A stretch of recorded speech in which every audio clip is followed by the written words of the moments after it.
Hello everybody, it's your boy Meteorkaiser here, back again with another challenge run. Today we're going to be tackling the second part in our little mini-series of Final Fantasy 1. I'm going to be jumping into the Red Mage class, because I just feel like that would be a bit of a change from the Warrior class. Just kind of going down the line, essentially. So the whole concept behind the Red Mage is he is a jack of all trades, master of none type character. He has access to both white magic, black magic, swords. He kind of has everything from every unit. However, he doesn't have mastery of basically anything specifically. But for our type of run, actually, Red Mage is going to be kind of very helpful. As always, I'm going to shill. Thank you guys so much for your support as of late. It's really been cool to see how much you guys have been commenting, whether it's stuff that I've messed up on, which happens a lot. Again, subpar challenges for suboptimal runs, that's me. But anyway guys, let's jump into it.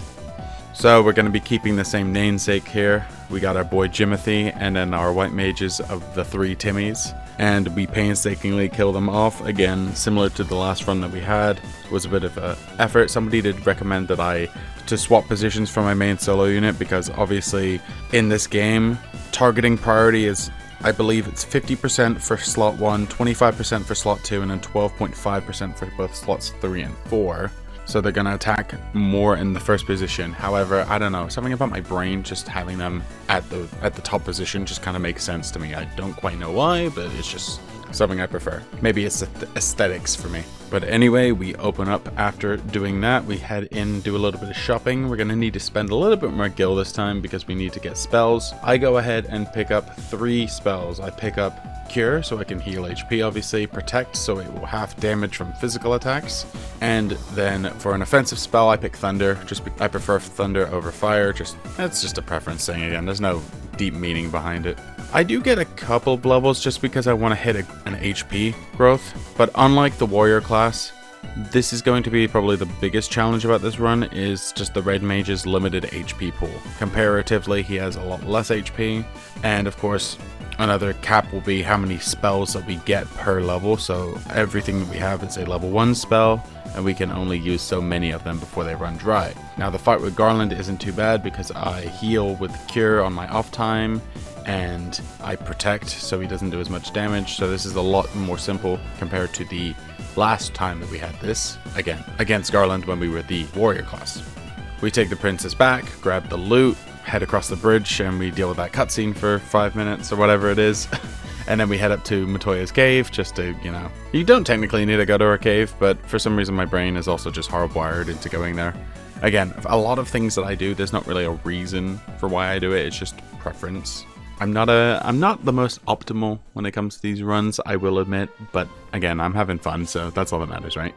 After going to the cave, we head over to Provoka, fight a few enemies along the way to get a little bit of experience, because these Gygus worms are pretty scary, actually, early game enemies. So though I never really mentioned that in the other runs, but the Gygus worms, the crazy horses, the ogres in this beginning area are actually like relatively scary enemies for early game. But I take care of the pirates that are plaguing Provoka, grab myself up to level 7, and here at Provoka you get access to level 2 spells. So I pick up Temper, because Temper is basically a damage increaser. I pick up Blizzard, just to have more options when it comes to attack magic, and then I also pick up Invis, which is a good thing for evasion. So I'm picking somewhat of a decent between offensive and non-offensive spells. And of course, we don't get full access to every spell. Like there's some like Dia, which we can't use, and things like Asuna, and then some of the null spells we can't use. So again, Red Mage has a lot of options, but they're just not the perfect options. However, for this run specifically, we have enough options that we're fine. But anyway, we get the ship, we make our way over to Elfheim. We learn, of course, about the sleeping prince, so we're like, okay, we gotta go to the Marsh cave as always. One thing that's kind of nice in this area is we also have level 3 spells, and one of those level 3 spells is Fire. We love Fire because it's our first AoE attack, and it's going to be great for these giant-ass groups. The only problem, of course, I only have a couple of uses, like about 2 or 3 to start with. So if I wanted to do any training or whatever, I'd have to, do a few, go heal, do a few, go heal, and it would just be kind of repetitive. Because as we're heading into the Marsh cave, we go around, we do all of our usual things, we clear out the dungeon, and then we head over to the Pisco Demons, and yeah, we do have AoE, The problem is, our HP total is like extremely low at this point. I'm at about just over 100 HP and these Pisco Demons are doing 50 a pop at least. And they have like 80 or so HP. And one Firer will do about like 50 damage, so I need to have 2 Firers go off. I need to at least survive 1 turn. So mathematically that means I need about 200 HP. I kind of grind a little bit until I get that amount. It takes a while because, again, Red Mage does not have very good HP growths. So I have to level up a little bit more than I would like to admit in this section. I have to go kind of crazy with the leveling here. I honestly get myself up to about 20, just because even at level 20, I'm only at 187 HP. I'm able to build up enough gil in order to get a few more spells, so I pick up Haste, which doubles the amount of attack. That's a level 3, and I also pick up Thundara. And in this time, I do pick up a few more spells. They have level 4 spells here, so I have Thundara, Blizzara, and Haste all added, and I also get Cura, which is a nice little extra level 3 healing spell. And with that, finally I'm able to take out the Pisco Demon. Ooh, that was a fun experience. Now that we have the crown, the next objective is for us to head up north to the Western Keep in order for us to take down Astos, which is another problem Jihad boss if you've seen my other runs. Astos likes using spells like Fire, Thundera, Haste, Slow, and Sleep, and sometimes he'll even use Death. So this really is just a RNG fest of trying to kill him before he can kill you without getting unlucky. And it does take a lot of attempts, I'm not gonna lie. I also have to pump myself up to level 24 just to get a little bit more HP, because his Thunders and Fires are no joke. They're doing at least like 80 damage, so that means I can only survive 2.5.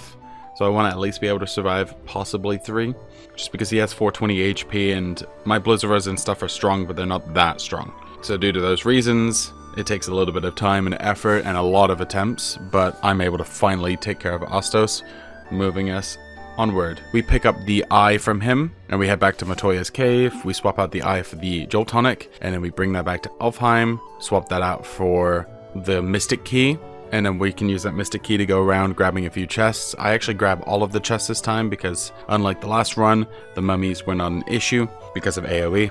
So that's nice.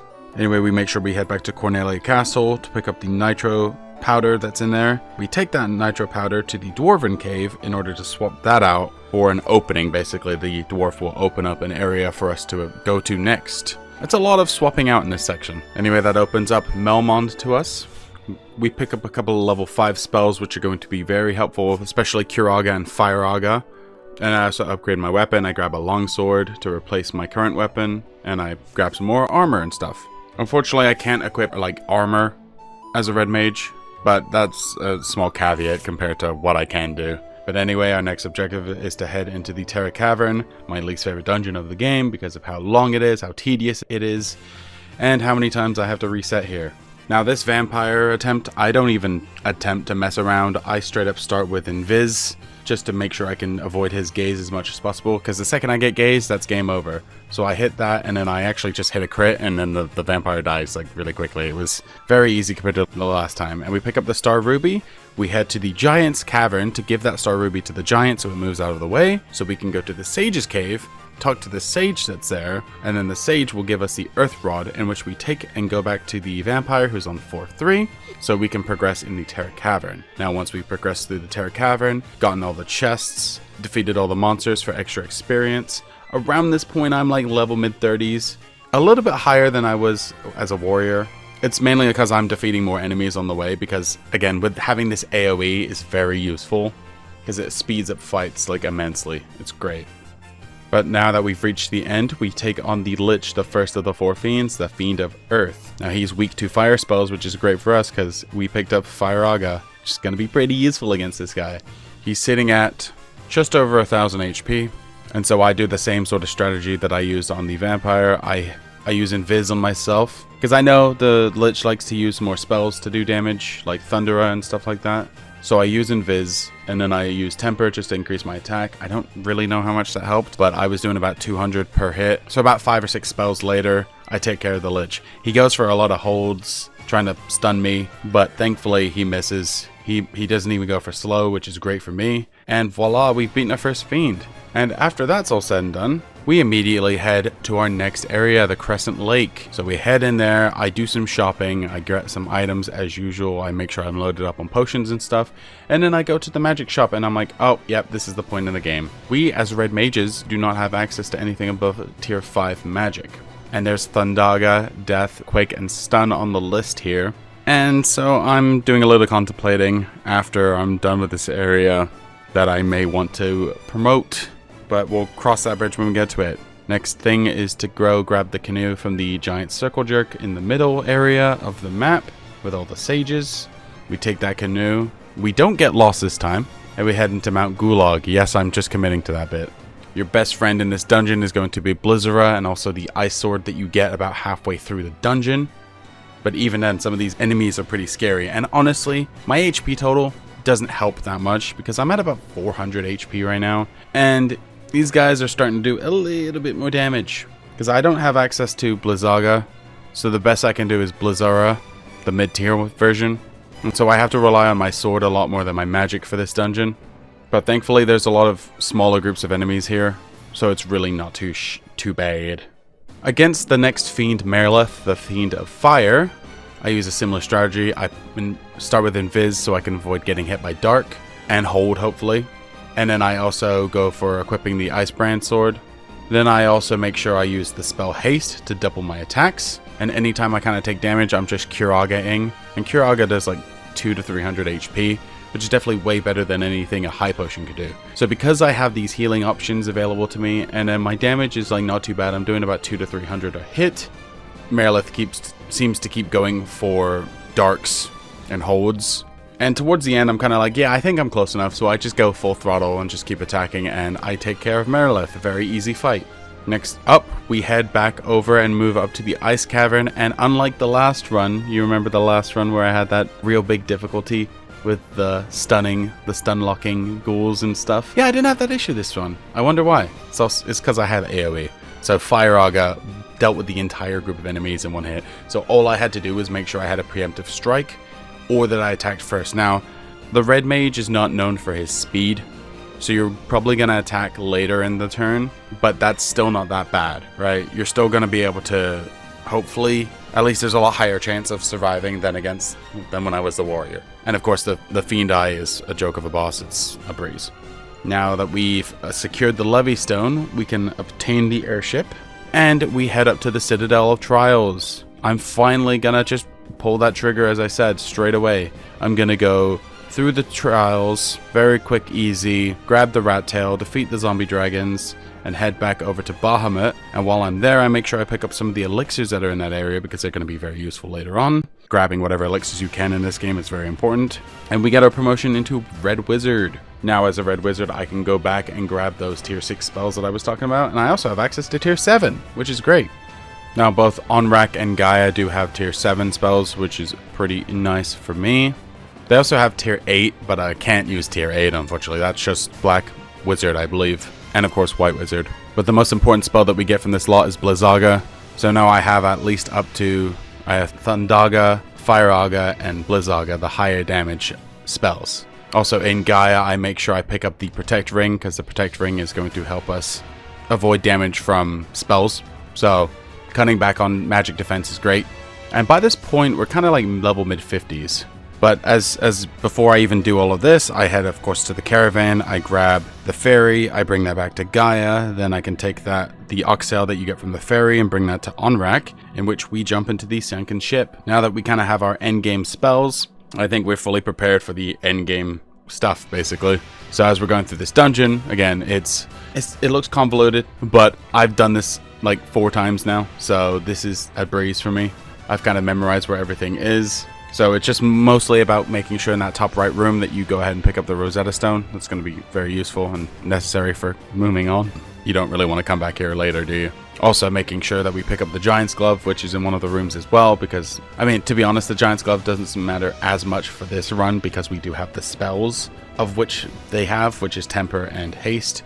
But to be honest, using the gloves is an easier method than actually using the spells. Because 1, I don't have to decrease my spell amount, and 2, it's a 2-in-1 combo. So, the other important tier 6 spells that we picked up were Protectara and Invisra, which, again, they're not really that important. I don't think they do anything more than what their base versions do, but I picked them up regardless. So I don't even prep for the Kraken fight. I literally just go in with Thundaga spamming, because I'm like, yeah, that should work.